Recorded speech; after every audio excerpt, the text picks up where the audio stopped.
All right. Hello, fans and friends. Welcome back to the channel. I'm Astro Kara, and I'm super excited to be joined today with my good friend and fellow astrologer, Adrienne Gibson of Just Karen Astrology. And we're going to talk about the Sagittarius new moon that's happening tomorrow for us, December 19th. And I'm excited to see what we come up with. Yeah, well, hello everybody.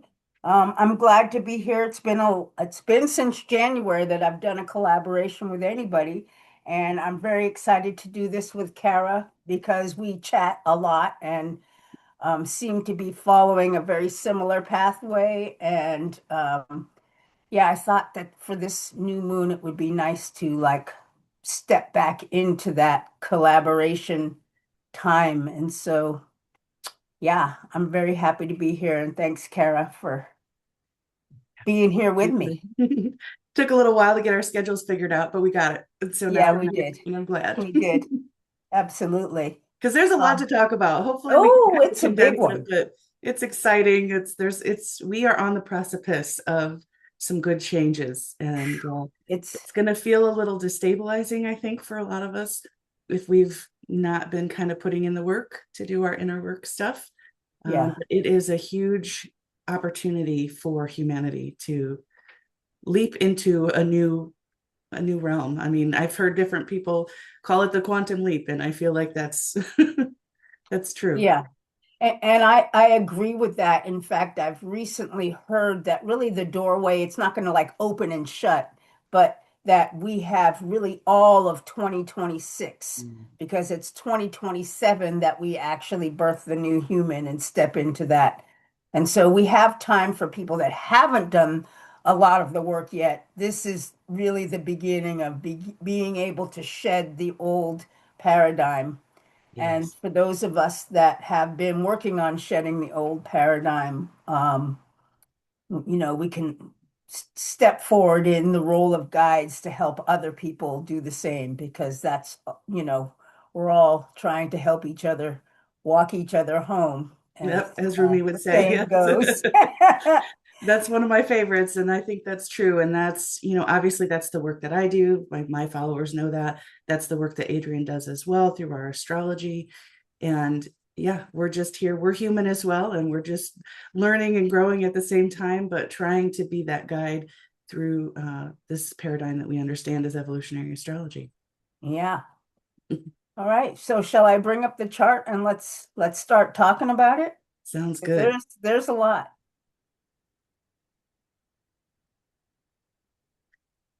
Let's see. I Can got you to look see at my that? bigger Pick it screen up. because my older eyes. Okay. No, I like that how you have that set up. I love being able to look at the bigger screen.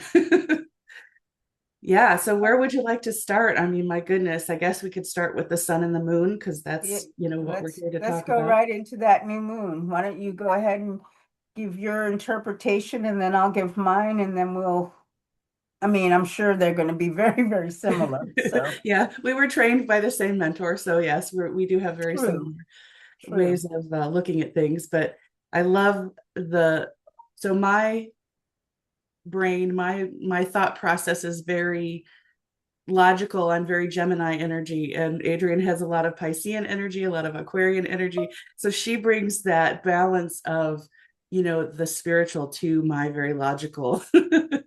So I love that. And here we Perfect. are kind of talking about that, the mutable energies, the mutable cross. We don't have anything in Gemini right now, but we have Mercury there with this stellium here in Sagittarius. And of course, our nodes in Virgo Pisces. So let me start with the Sagittarius energy. We talked a little bit about this before about how it's right on the galactic center. So I'll let you speak into that as well. But Sagittarius, we often talk about it. It's known in astrology, it's ruled by Jupiter. So it's about this exploration, it's about knowledge and learning and higher learning. I think where EA kind of takes it into a little bit different or maybe deeper realm is that it's about natural law. And it's also about our right brain. It's about our intuition. And it's also about truth overall. but then what is truth? And here's where it's Mercury squaring the nodes, right? What's real? What's true? And how does that then translate to me, to each of you, to each of us?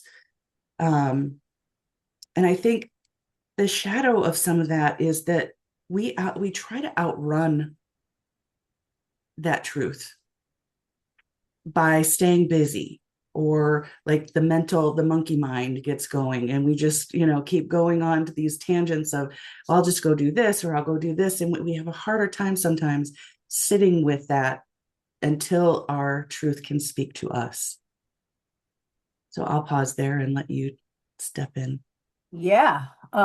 Like you said, right on the galactic center. I think I don't actually know what the minutes are of the galactic center, but we're within 1 degree, which tells me that we're really, it's like that first step of moving forward, of aligning our inner worlds and the way that we shine our lights into the world with this natural law that you're speaking of. And I've been talking about how human law and natural law are very, very different.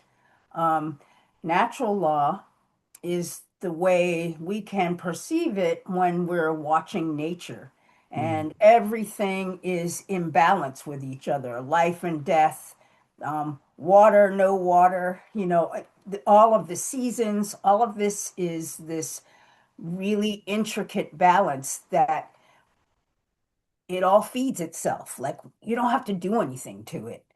And one of the things that has been happening since we've been in the paradigm that we've been in, which is, the paradigm of the patriarchy, which is like an external control where, we don't like the fact that there are wild animals, so we obliterate them. And then we realize, oh my gosh, when we do that, let's put them back in. Like we're messing with the balance of nature. And so I feel like this new moon is this ability to realign with this natural law and to try to move humanity through each of us, because it's, the collective is really a collective of all the individuals, and you can't really change stuff from the outside. It really has to come from within each of us. Um, and as we begin to change and shed these layers of external control, we'll see it in the collective.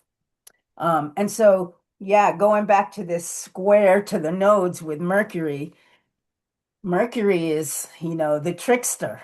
And so, with this perception, and everybody has a perception of reality.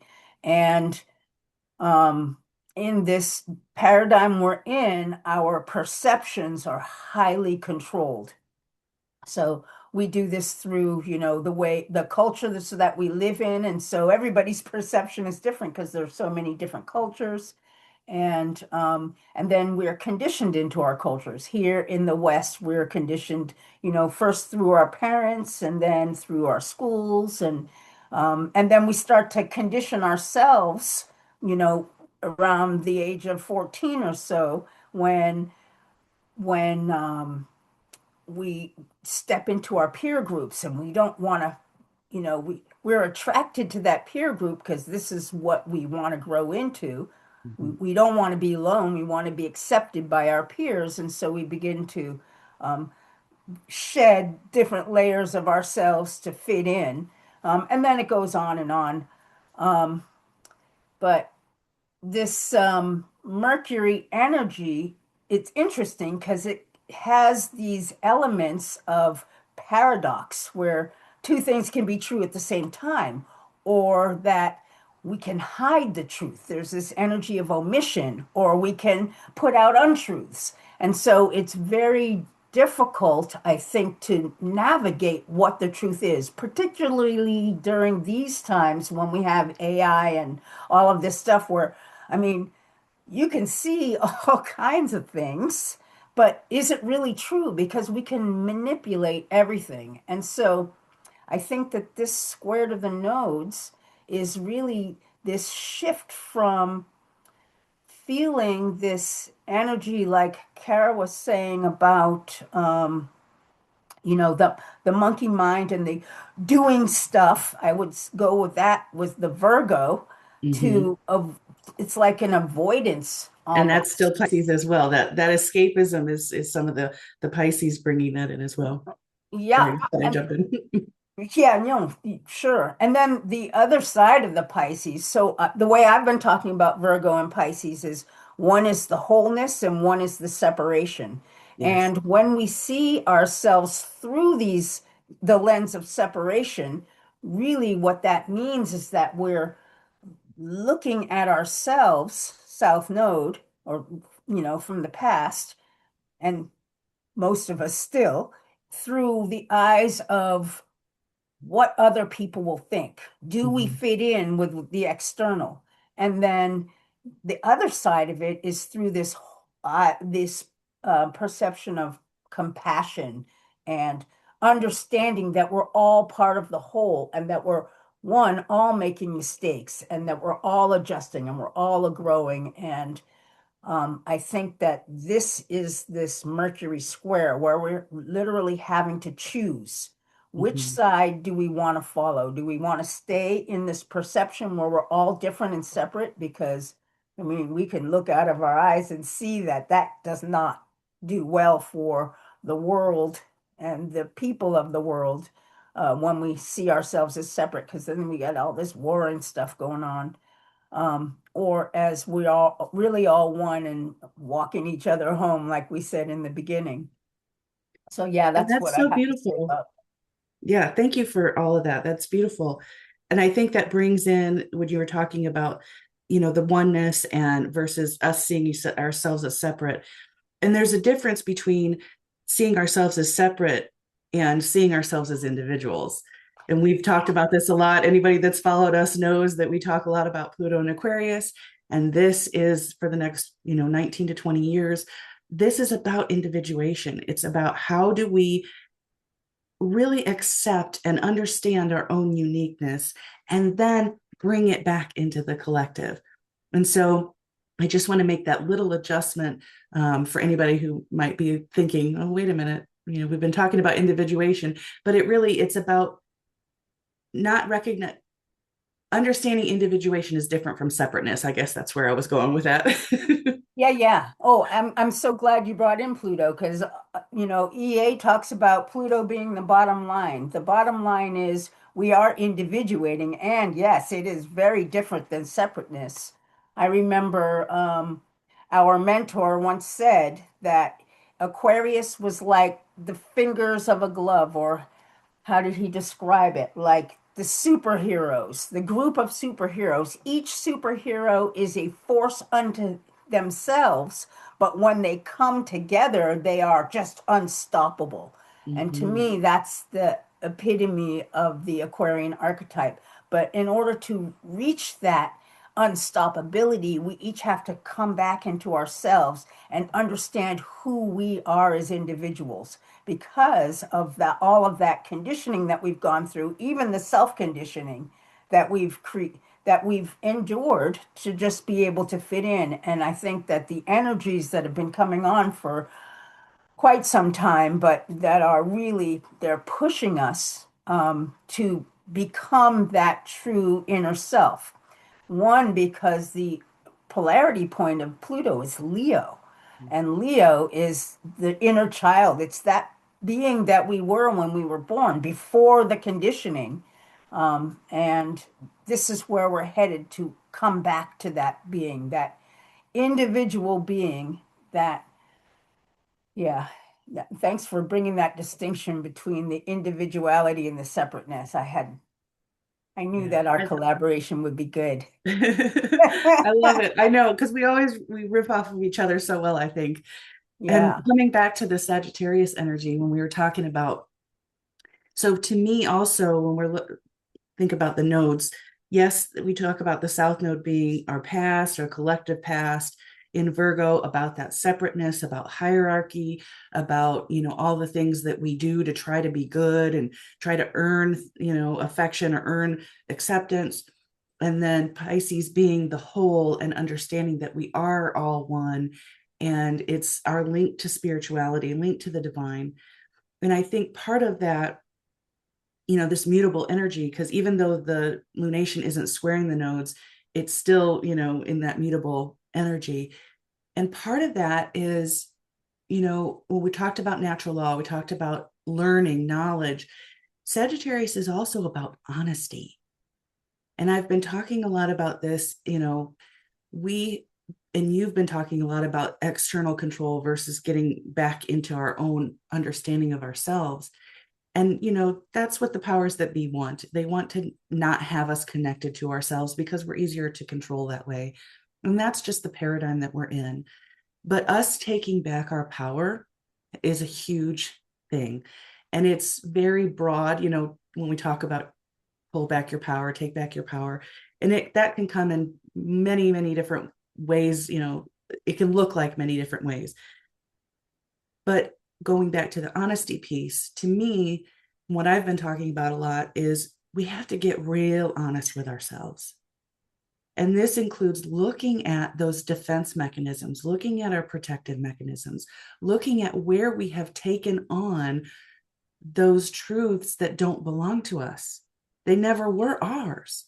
That conditioning that says, you're too much or you're not good enough or whatever it might be, those were never ours. And so we've adapted them, like you talked about. We want to fit in. And so we've shifted ourselves and made ourselves into these, containers. Our containers are changing. And part of this is Mars and Capricorn. So I know I'm jumping all over the place, but I wanted to come back to the Sagittarius energy and the honesty and about being real honest with ourselves of where we've picked up stuff that doesn't belong to us and where we're ready to let it go. Yeah, absolutely. Absolutely. And I agree. It's as part of the Mars and Capricorn. One of the things that I was noticing about the Venus and Mars flanking either side of this moon is like, wow, if that's not symbolic, like, Can't so make this stuff up, right? yeah, right. Like, how I can't remember who wrote the book or even where that men are from Mars and women are from Venus, that I think it came out in the 70s. It's like this feminine archetype, which is generally held by the Venus energy. It's the energy um, of holding space, really. And then Mars is the action energy that this literally is.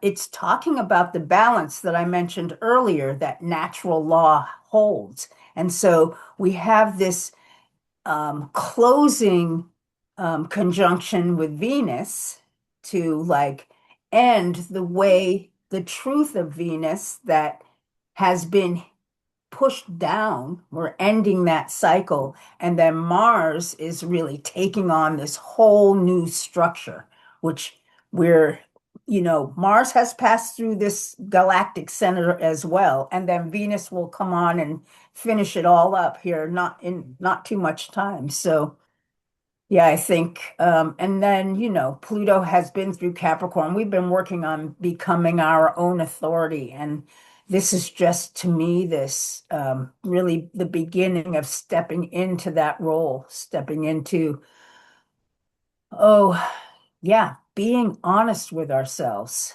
and choosing truth, Mhm. choosing truth, like not being afraid to like disagree and put out your perspective. Holding true to who you are is really important during these times. Yeah. And I think with that, I'll bring in, this again, this square to Neptune, now direct in Pisces at 29 degrees. I mean, we as a collective, we're not going to see this again in our lifetime, unless somehow humanity extends our lifetimes for, centuries. But, if you want to become transhuman and extend your life, then maybe. But anyway, 29 degrees Pisces, Neptune in its own sign. We are ending a huge cycle. And with this Mm. lunation square that, if you've not already been feeling the the the disillusionment, the loss of meaning. I mean, it's going to be very strong, I think, this week during this lunation. I've been feeling it. Yeah, And when we talk about disillusionment, also, it's like, it feels like things that once had meaning don't really mean as much anymore, or things that you once thought don't really hold up substance anymore. Or, it's also been a little challenging because people in my life that I'm seeing and clients, it's almost like a losing of yourself, which that's the purpose. But in that, because we're so ingrained in our 3D world, how do I define myself? When I don't have that definition, then, it's like we're grasping at straws and we don't know. It feels really uncomfortable to not have something to hold on to. And so that brings us back into ourselves, brings us back into our centers. And that's where we need to begin to trust again. I've been talking a lot about trust. And to me, absolutely. that's Venus as well, and Uranus and Taurus. So thank you for bringing Yeah. that up. Yeah.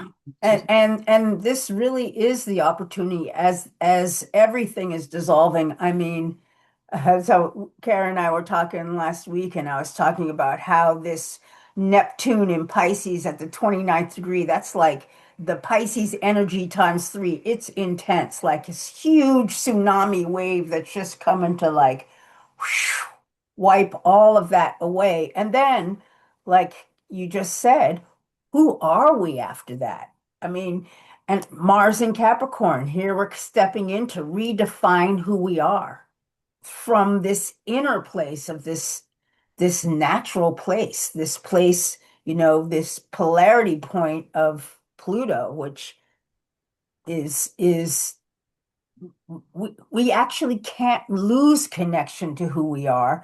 It's just been covered over by these layers. And as these layers are whooshed away, what we're going to be sitting with is this the core of who we are. And this will be the redefinition and the rediscovery of who that is over these next, you know, unfolding of reality. And that's what I think is so beautiful, is as difficult and challenging as this disillusion and flooding and, washing away can be, if we can look at it like an adventure. Here it brings in our Sagittarius energy. I get to discover something new about myself, or rediscover something about myself that's been buried for a long time, or that's been, forgotten. And how exciting can that be? It Um, is. and I wanted to say something else about, you reminded me from our talk last week when you talked about the tsunami, because what happens naturally in the world we can observe after a flood or after a tsunami. Yes, it's devastating. I don't want to take away from that. But once the waters recede and everything is settling down, that that earth, that soil becomes really, really fertile. Yeah. And here we are talking about this planting of these seeds that's coming from this galactic center, reflected from our sun and coming back to us. And, if you want to bring in 3i Atlas, we talked a little bit about that. It's made its pass through Mars, coming back through Venus, and it's going to be closest to Earth. A lot of us are talking about it being a seeding. And I really do also believe that we're coming online in a new way. Yeah, I think so. And what's interesting is I think I heard the other day that when it first came into our awareness, it was near Jupiter, and on its way out, it's going to be near Jupiter. And Jupiter is the ruler of this seeding Yeah. right now. I just find it so interesting. There's so much symbolism Mhm. that is coming online, which to me is part of this Jupiter energy. Mhm. Is, while the Geminian energy is very logical and uh, sequential, straightforward, it's taken in through what we can see, hear, touch, taste, and smell. But Jupiter, because I think because it was like the original ruler of Pisces, has this connection to Pisces in this unseen place. Like they're linked. And Pisces it doesn't have any boundaries. It doesn't have any, there's no set thing. But what happens is there are symbols that are associated through the Pisces archetype. And we see symbols all the time. It's just what symbols do, connect with us in particular. And so I think that that's what this Jupiter in Cancer is about. And we've been here since last July, and we'll be here until I believe June, July-ish. June, Yeah. July-ish somewhere.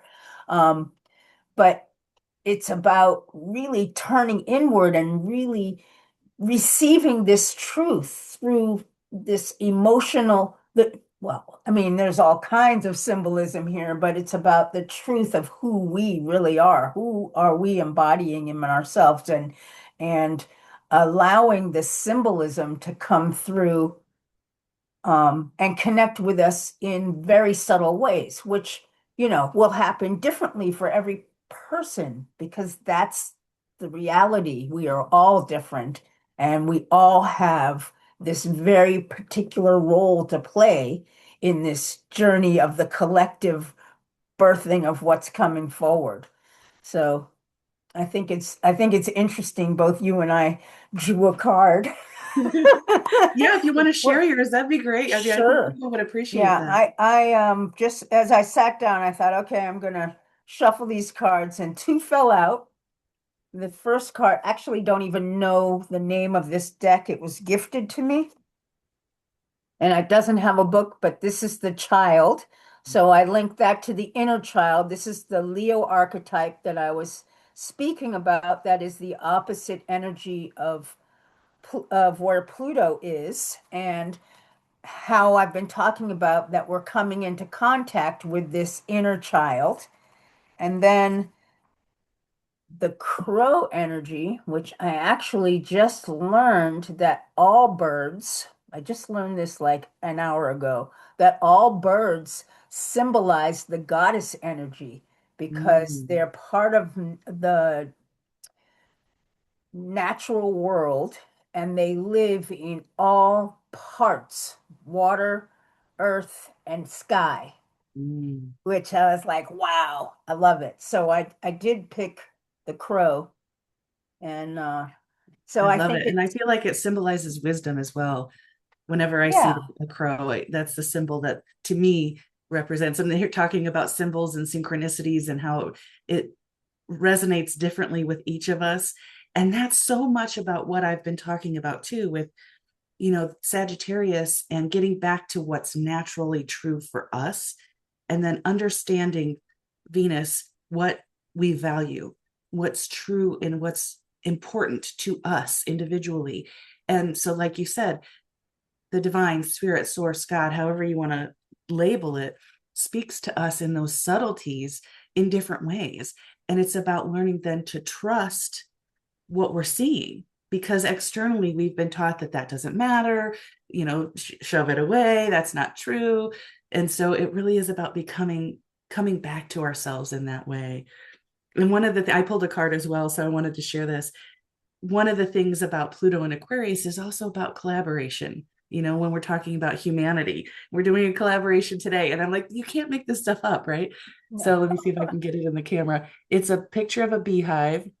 This is from the moon deck. And then it says, collaboration brings sweetness, more sweetness into my life and into my world. And I love that. I mean, yeah, I do it's too. true. And it's an interesting thing that the honeybee is, as a symbol, is, they're very social creatures and they have they're actually a goddess culture. They're all Pretty female. much, Yeah, all the worker bees are female. except for the drones, and the drones are only there to help fertilize the queen, Mhm. which is so interesting. Um, but they have a social structure that is in balance. They live in balance with nature. Um, and we will again too. I think that's the whole point of it all.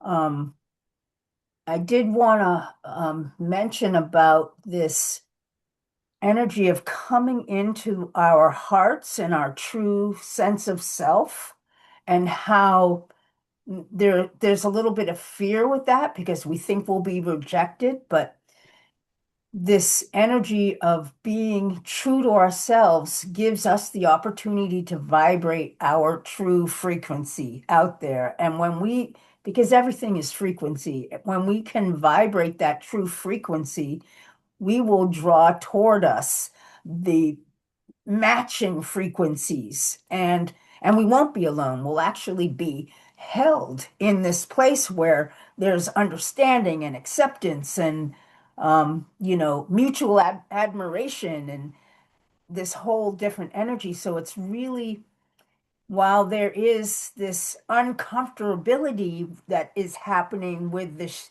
shifting and changing, ultimately what it will lead to is more growth and more being held and more love and those things that we crave as humans. I love that. And that just speaks to Jupiter Cancer to me. Like that's that belonging, that's that being held. And to me, this retrograde has also been about, well, the whole transit actually of Jupiter through Cancer has been about reconnecting to that emotional container.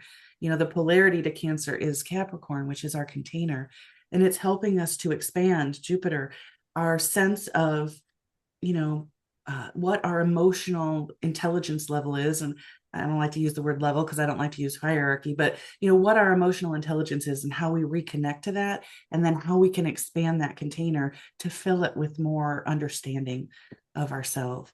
I'm going to look at my notes too, because I know there was more stuff we wanted to talk about. Yeah.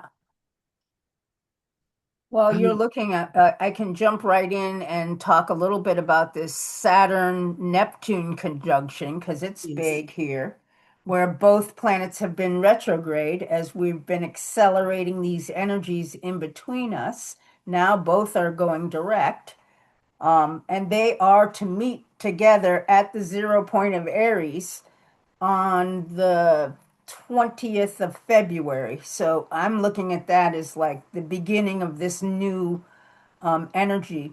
One of the things that the symbols of Pisces is the dream. It's because it's not boundaried, it's just very ethereal. And we all dream at night. Some of us dream during the day. Me.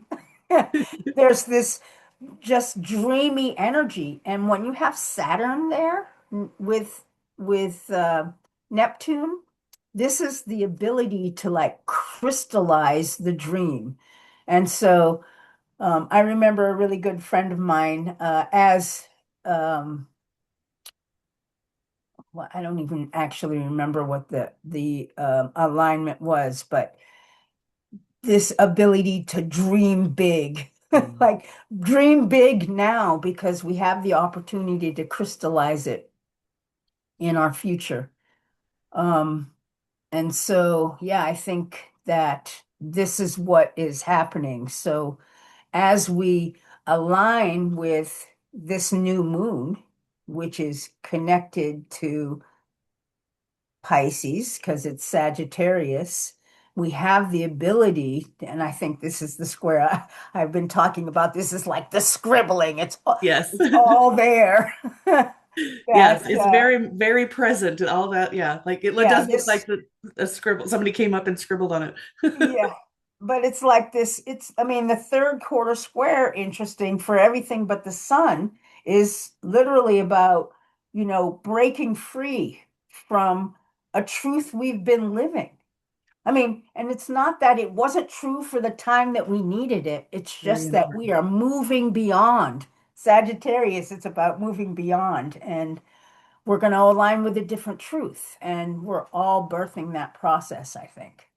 I love that. And I love that you brought that up because that's so important. I think with the South Node in Virgo, we can get stuck in judgmental mindsets. We can get stuck in shame. Like, oh, that was me before. And if I can't change, because then, again, what will people think? Or, what will, happen if I'm no longer that? Or, oh, I was so bad back then. And now, it doesn't have to be like that because there really is not meant to be any judgment. This is natural law. This is natural evolution. We are meant to grow and change. Some of us do it at different rates. Some of us do it at different, leaps and bounds. And it's okay. We're all meant to continually be on this growth spectrum, if you want to use that I word. mean, that is the truth. That what do they say? That's the only constant is change. Yeah. We're always changing. So we just be accepting of that and go on with it. And You that's know, our North Node in Pisces, is coming to that acceptance, self-acceptance, accepting other people's, ability to change, and, whether we need to adjust relationships, or sometimes relationships end, sometimes new relationships come in, that's all part of it. Sometimes we hold on to things, those attachments. This is part of Pluto. We are attached to the things that make us feel powerful or bring us something, and it also tells us when things need to end. But as humans, we want to hold on to things. So I don't know yeah. where I was going with that, but I think the whole idea No, you're right of on. letting go of things, Pisces letting go. Yeah. Um, One of the things that I did have in my notes about, like Saturn Pisces and just all this nebulous ethereal energy that you were talking about, is energetic and psychic hygiene, that I don't Mhm. know if most people know about or if they're familiar with. I mean, that's like a term that I use, but it's basically just really being kind of protective of your own energy, of your own aura, if you want to use that term. Ooh, I like that. When we're in connection with other people, when we're in the world, when we're out there doing, especially around the holidays in the West, we're out shopping, we're out running around doing all these things, we're going to visit family, and maybe there's tension in some of those relationships or whatever it might be. We are porous, energetic individuals, and we can absorb and give off energies. And so when I talk about energetic and psychic hygiene, it can be just as simple as setting an intention and kind of like brushing off the energy of the day, when you come home, or, setting the intention of, I'm letting that go. I'm not holding on to that other person's energy. Um, and I can't remember a study I just read about not too long ago about how that affects people, and how sometimes we end up feeling really weighted and even depressed because we're really carrying a lot of energetic baggage that's not ours. Yeah. I mean, yes. I mean, even just through what we take in through the television, for example, where we're holding on to a lot of stuff, and it makes it difficult. I mean, it's really it's stressful, but I like that, and that psychic hygiene. That's awesome. Thanks. Yeah, it's just a term that I like to use. Yeah, and it can be as simple as really just setting an intention to release what doesn't belong to you. And then I also like to do a meditation, oftentimes at the evenings, of calling my power back. Again, it's just kind of setting that intention of wherever I've left it during the day, wherever it's gotten used, wherever it's been taken from me, because energy gets drawn from us as well. Call it back. Call it back into yourself before Mm, you close out the day and, go it's to a good sleep. idea. Thank Just you. kind of part of my hygiene, my spiritual hygiene practice. I love that. I love that. So what else? Oh, I think that the only thing we really haven't talked about is Chiron. Mm, And Chiron is really important here because, well, Chiron's been working its way through the sign of Aries for a little while, and it's going to station very soon. In fact, mhm. it may already be stationing. I'm not sure. I know it's not going any further back than 22. Yeah, I want to Um, say it's stationing now, but I can't remember exactly what day. yeah, I can't either, but and then it'll continue on through, but Chiron is the wounded healer, and it's about this collective wound that we all carry, each one of us in our own way, about being fearful to show up for our true selves. We all have this hesitancy, and this, links to the Pluto energy and through the Virgo energy. It's all linked to this place where we've just been fearful of showing up as our true self, and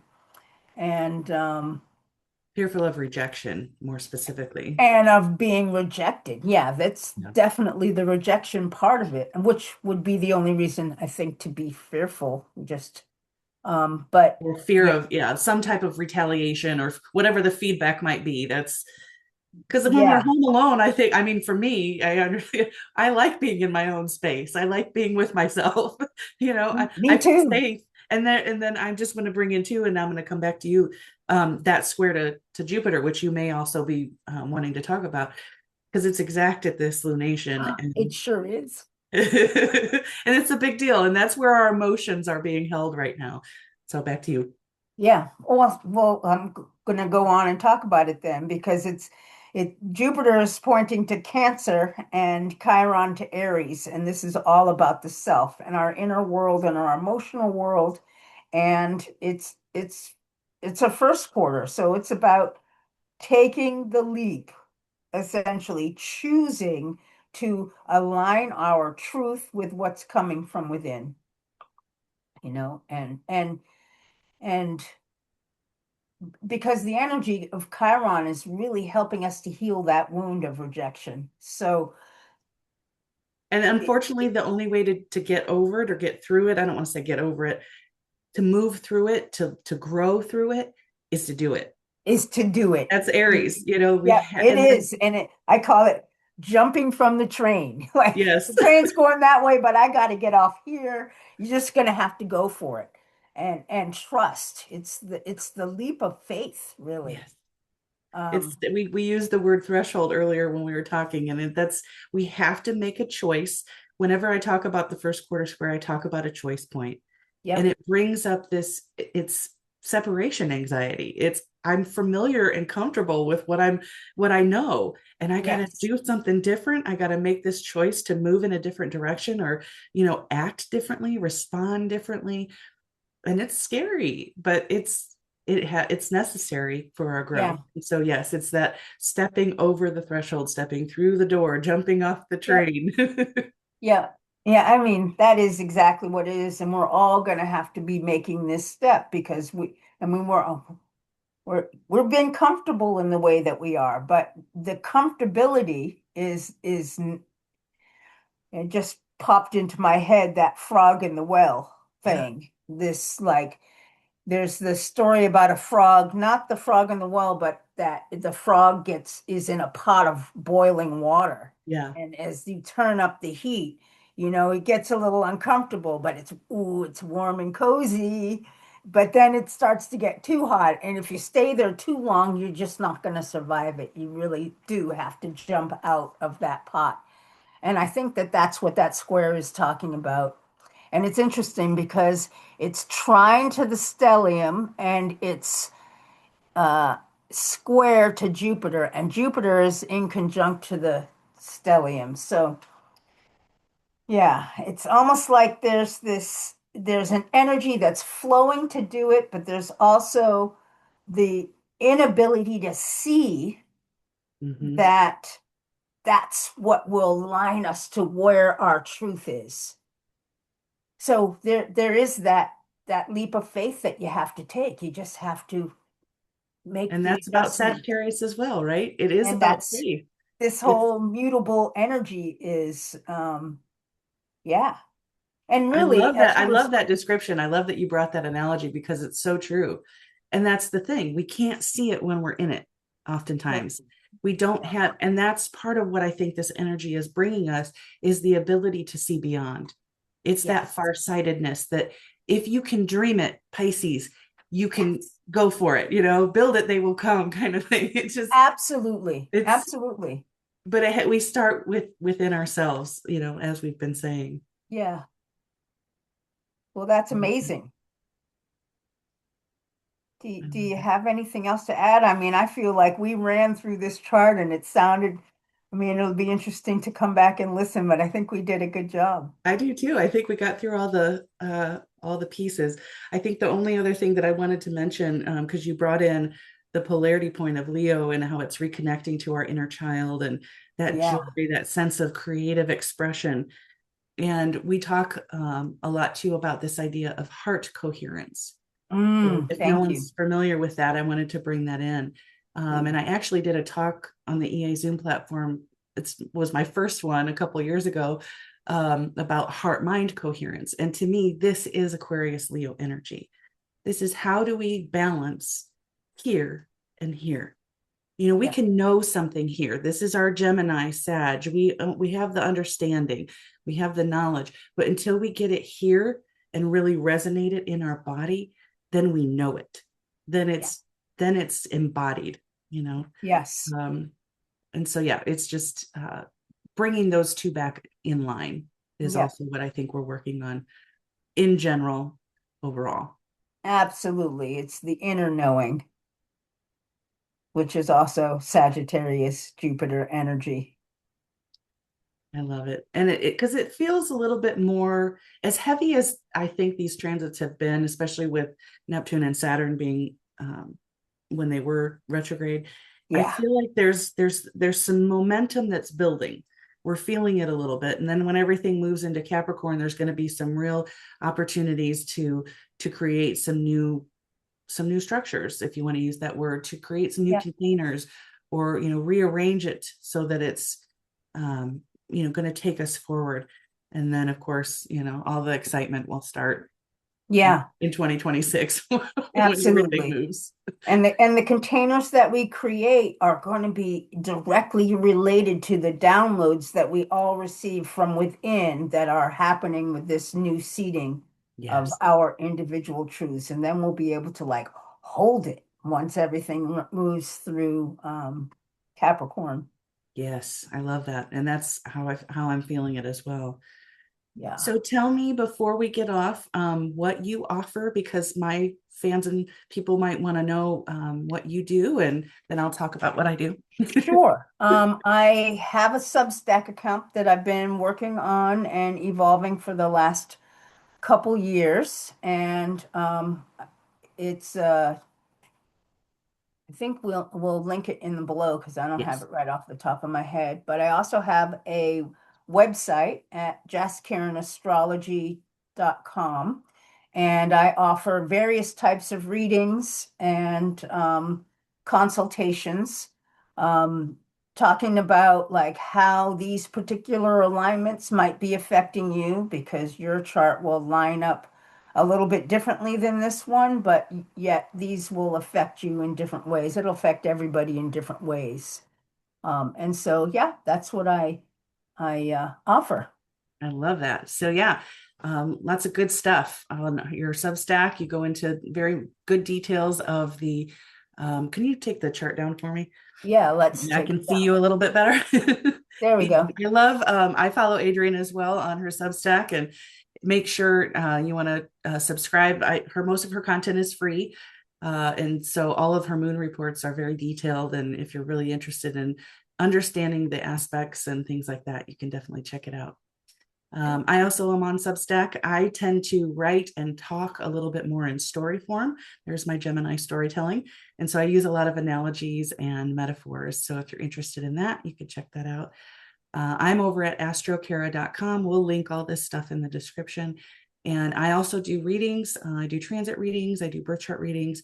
And my focus is actually what I call therapeutic astrology, where I bring in a coaching connection with the astrology. So your chart will ground the readings, the sessions, and then we work to move through some of your challenges and strengthen your strengths. Beautiful. And I love your storytelling. I love the what you link to. It's perfect. Yeah, I actually will bring this up because I'll probably link it when I put it on my YouTube. From the Gemini full moon, I used the analogy from the movie Avatar, and there's a new one. It comes out tomorrow. I love it. We're actually going to go see it this weekend. But if you haven't seen that movie, I totally encourage. I really, really, really highly recommend that movie. There's two of them now, and the third one coming out. But part of that is about seeing this people that live in harmony with their world and how they connect to it. And that's so powerful right now with this Sagittarius energy. This, So I mean, yeah, I I'm don't think gonna it's any mistake that it's coming out exactly. tomorrow. They know. They figure that stuff They out. know. Somebody's They got know an what's up. astrologer in Hollywood. Yeah, I agree. I love it. Well, thank you Well, so much, Adrienne. This has been wonderful. I'm so glad thank we you, finally got to Tara. connect.